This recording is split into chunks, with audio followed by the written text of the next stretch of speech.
Okay, so the second lab that we're doing, with a quick note, it is a formal lab report, which means this is going to have to be typed with nice data tables and good pictures, etc. You're going to make a lovely graph. You are going to label your graph.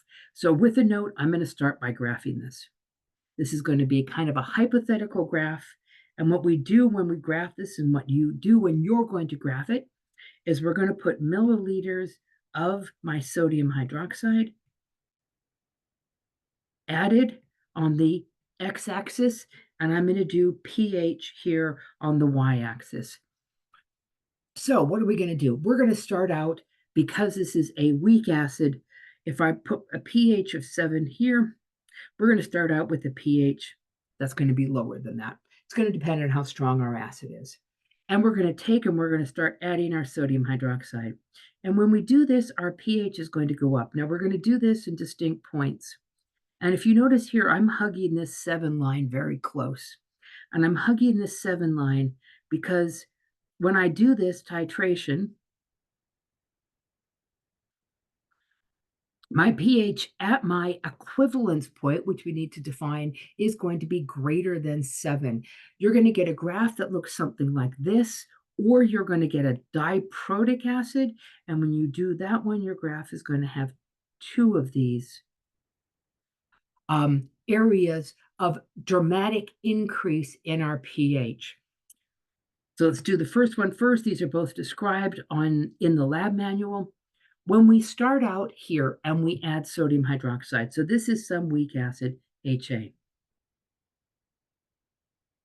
When we're adding our sodium hydroxide, we're going to take HA, we're going to do OH minus, we're going to make A minus plus H2O. And where this relationship lies, whether or not we have more HA or more A minus, depends on where we are on this graph. If we start here at the beginning, we're going to have all HA. What happens as we start to titrate is we're going to take, and our concentration of HA is going to go down, our concentration of A minus is going to go up, and until I run out of my weak acid, it's going to react with all the hydroxide that I have or that I add to it. What does this tell us? This tells us that along here, and I'm just going to do this with hollow lines to indicate that these points are not included. Clean this up a little bit. If I take and do this, and I do this with some hollow lines, in between the starting point and midpoint up this sharp increase in our pH, what we have are both HA and A minus. And after we start out with all HA, we're going to end up with both HA and A minus, and we are going to have a buffer.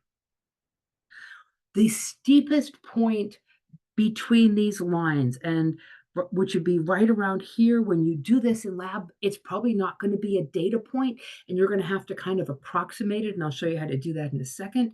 The steepest point here, we have all A minus, and this is called our equivalence point.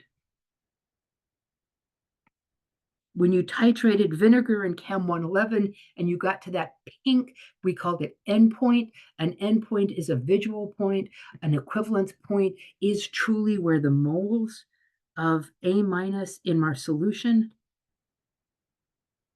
are equal to the moles of H plus HA we started with, which are conveniently equal the moles of OH minus added. Because what we have done is we've converted all of the original HA into A minus. My solution is no longer a buffer. I only have a weak base in my solution, but I'm here at my equivalence point. After the equivalence point, what we have from here on out is we have OH minus in excess. When you do this lab, you need to make sure that you titrate, add hydroxide long enough to get a whole bunch of points, 4 or 5 points up here where your pH is greater than 11. If you stop too soon, you will get a pretty much unreadable graph. What are we going to get out of this? Well, there's some cool parts. First of all, in between here and here, along here, we have a buffer. And we know that if we have a buffer, pH is equal to pKa plus the log of the base over the acid, which in this case is the A minus over my HA. Well, there's a really convenient spot on our titrations, and that is if the concentration of my base here is equal to the concentration of the original acid. So here, if my A minus is equal to my HA, if those two are equal, then I'm going to have the log here of 1 because these values are the same. Doesn't matter what they are. Log of 1 is 0, and pH is equal to pKa. So where is that point on this graph? Well, that one is easy to find because if we have our graph here and we start out with all our weak acid, go through our buffer stage, go through the equivalence point in titration, get our strong base in excess. Once we find right here our equivalence point on our titration, if we take and find the volume of NaOH added at that equivalence point, and you're going to have to approximate this, make sure you do some good grid lines on your graph so you can do this. If here we have all HA, and at our equivalence point we have all A minus, then if we find halfway between 1/2 of the volume of NaOH at the equivalence point, EQPT, then pH is equal to pKa. And you're going to read your pKa directly off the graph. If you have your pKa of your acid, you can get your Ka of your acid because your Ka is going to be equal to 10 to the minus pKa, just like you go from pH to hydronium. Now, we want to do a couple more things on this one. We want to calculate the molar mass of our acid. Well, we're going to use our equivalence point for that because at the equivalence point, the moles of the acid that we originally had in our solution is equal to the moles of our hydroxide added. Well, the moles of our hydroxide added is going to be the volume right here of NaOH at the equivalence point multiplied by its concentration of the NaOH. So let's go back to this problem and get our molar mass. So if we go back to this problem and we get our molar mass, we are going to say that was needed to reach the equivalence point, 25 mils of 0.1 molar, which tells me that at the equivalence point, and again, you get this off the graph, that sharpest point of increase, you're going to put this in liters, 0.025 liters, multiplied by the concentration, 0.001 molar, is going to give us 0.0025 moles of hydroxide at the equivalence point, which means we have 0.0025 moles of our weak acid to begin with.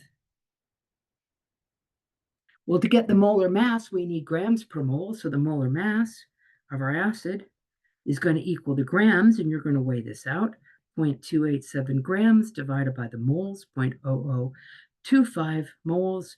And the molar mass of this particular acid is 0.287 divided by 0.025 is going to be 115 grams per mole.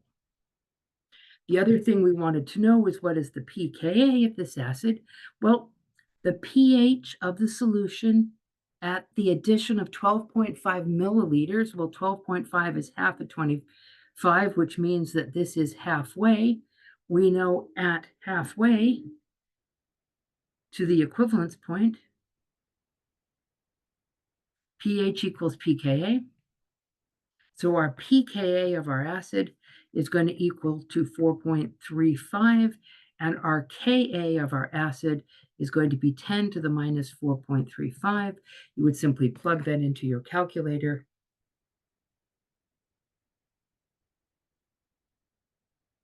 And you would get that the Ka for this particular weak acid is 4.5 times 10 to the minus 5. And that is what you're going to do for this lab. You're going to weigh out a weak acid, you're going to record the mass. You are going to titrate with some sodium hydroxide. Sodium hydroxide is standardized, meaning we know what its concentration is. You're going to do that until your pH here is greater than 11, and you're going to make sure you've got 3 or 4, 5 or 6 even good points back at pH greater than 11, so you got a nice clean graph. You're going to find your equivalence point, the sharpest point where your pH increases dramatically. That may not be an actual data point. Your data may look like this, and you may have to approximate it off of your graph. That's going to give you the volume to get you the molar mass. Halfway is going to give you pKa. Again, this is going to be a formal lab report.